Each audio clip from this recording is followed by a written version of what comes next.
હવે લગ્નમાં સનરૂફ ગાડીઓમાંથી બહાર નીકળ્યા કે ડીજે વગાડ્યું તો દંડ ભરવો પડશે.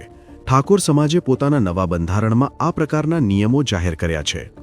પાટણ ખાતે યોજાયેલા ઠાકોર સમાજના ભવ્ય મહાસંમેલનમાં એક ઐતિહાસિક નિર્ણય લેવામાં આવ્યો છે.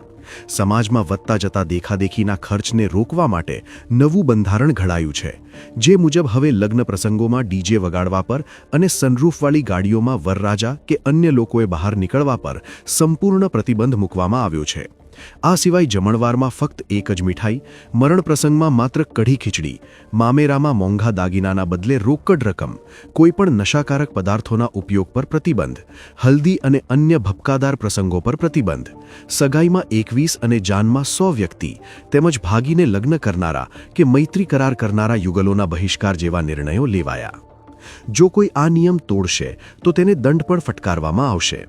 આ સંમેલનમાં જ્ઞાનીબેન ઠાકોર સહિતના સમાજના અગ્રણીઓએ હાજરી આપી હતી અને નિયમોના પાલનના શપથ લીધા હતા. આ નવા નિયમો માત્ર પાટણ જ નહીં પણ સમગ્ર ગુજરાતમાં ઠાકોર સમાજ દ્વારા અમલી બનાવવાની હાકલ કરવામાં આવશે. આ નિર્ણયનો મુખ્ય ઉદ્દેશ્ય સાદગીપૂર્ણ લગ્નોને પ્રોત્સાહન આપવાનો અને યુવા પેઢીને દેખાદેખીથી બચાવવાનો છે. સમાજ સુધારણા માટે લેવાયેલા આ કડક નિર્ણય વિશે તમારું શું માનવું છે?